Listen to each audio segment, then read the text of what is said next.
কিরে পিচ্ছি, ডিম কত করিয়া? আঙ্কেল ডিমগুলো নেন।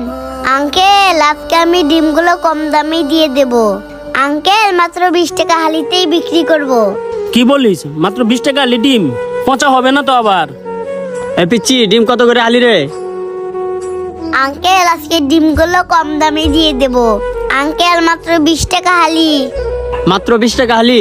আচ্ছা ভাই বলেন তো, দোকানে কত করে হালির ডিম বিক্রি করতেছে? ভাই দোকানে ডিম 40 টাকা হালি বিক্রি করতেছে। মনে হয় ওর এই ডিমগুলি পচা। তাহলে আমি এই ডিমটা ভাঙ্গে দেখি আসল না পচা। হ্যাঁ ভাই, এই ডিমগুলি ভাঙ্গে পরীক্ষা করে দেখতে হইব। না না না আঙ্কেল, আপনারা আমার এত বড় ক্ষতি করবেন না। আঙ্কেল এখানে সবগুলো ডিমই ভালো। আঙ্কেল এখানে একটা ডিমও পচা নেই। আঙ্কেল আপনারা দয়া করে আমার একটা ডিমও ভাঙ্গেন না। ভাই আপনি ওগর একটা কথা শুনেন না, আপনি একটা ডিম ভাঙ্গেন। হ ভাই, আপনি ঠিকই কইছেন, এখনই একটা ডিম ভাঙ্গি। আরে ডিমগুলি তো সত্যি সত্যি ভালো।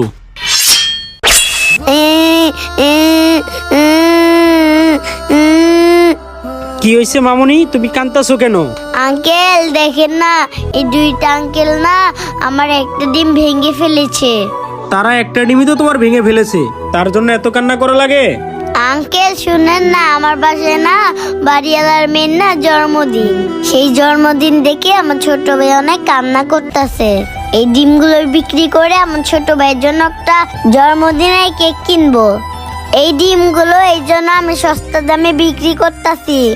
এই ডিমগুলো বিক্রি করে আমার ছোট ভাইয়ের জন্য একটা জন্মদিনের কেক কিনবো। ডিমের দাম কম দেখে আঙ্কেলরা মনে করছে এই ডিম পচা। সেই জন্যই আঙ্কেল দুইটা আমার এখান থেকে একটা ডিম ভেঙে ফেলেছে। আঙ্কেল ডিমগুলো আমি বাসা থেকে হিসাব করে আনছিলাম, হিসাবের থেকে আমার একটা ডিম কমে গেল। এখন তো আমার ছোট ভাইয়ের জন্য জন্মদিনের কেক কিনতে পারবো না। আচ্ছা মামুনি ঠিক আছে, তুমি কান্না করো না। এই যে ভাই, আপনারা কি ডিম নিবেন? না ভাই, আমি ডিম নিব না, আমি দেখতে আসছিলাম। না ভাই, আমিও ডিমগুলি দেখতে আইছিলাম। আসলে কম দামে বিক্রি করতেছে তো। চলেন ভাই আমরা চলে যাই।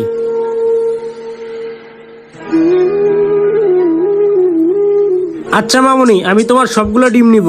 তার আগে একটি কথা বলো, তোমার ভাইয়ের জন্মদিনের কেক কিনতে কয় টাকা লাগবে? আঙ্কেল আমি দোকানে জিজ্ঞেস করছিলাম, একটা কেকের দাম 500 টাকা চাইছে। আঙ্কেল আপনি আমাকে 500 টাকা দিলেই হবে।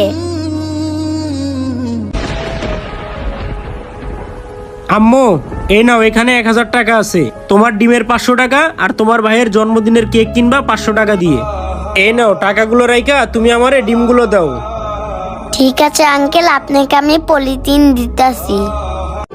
আমাদের পাড়া মহল্লাতে অনেক ইতিম বাচ্চা আছে যারা টাকার অভাবে নিজেদের স্বপ্ন পূরণ করতে পারে না। আমরা যদি একটু সাহায্যের হাত বাড়িয়ে দেই তাহলে এতিম বাচ্চাদের স্বপ্ন পূরণ হতে পারে। চলুন আমরা সবাই মিলে এতিম বাচ্চাদের পাশে দাঁড়াই। আমাদের ভিডিওটি যদি আপনাদের ভালো লেগে থাকে অবশ্যই শেয়ার করতে ভুলবেন না।